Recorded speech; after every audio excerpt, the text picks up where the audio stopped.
My name is Inspector Albert Minotts, and in this series we're going to be investigating the murder of Professor Archibald Barkington, a research scientist who lived in the village of Upper Slugpitt.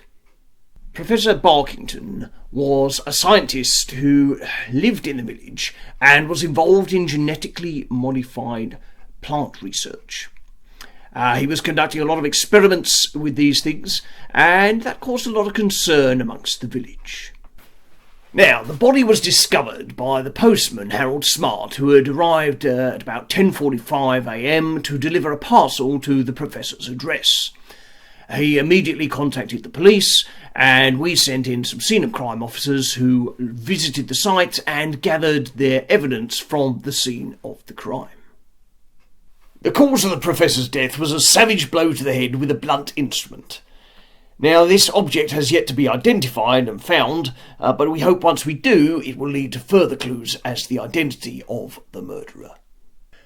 An early report into the professor's death suggests that he was killed somewhere between 6 p.m. the previous evening and 3 a.m. on the morning the body was discovered. Now, the professor's work was not particularly popular in the village, and there were a number of very vocal opponents to the research that he was carrying out, and these are our initial main suspects in this case. These are Lord Charles Slugpitt, Len Harvester, a local farmer, Lady Ethel Slugpitt, the wife of Lord Slugpitt, and Monsieur Escargot, the chef at Slugpitt Hall. Now, during this series, we shall see interviews with these four main suspects. We will also be looking at some of the evidence that was collected at the scene of the crime and how this is being analysed to hopefully enable us to work out, by the end, who done it.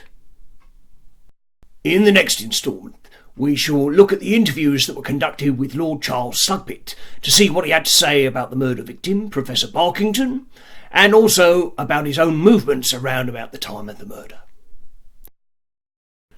Until then, good night, take care, and be very careful if you're near the village of Upper Slugpitt.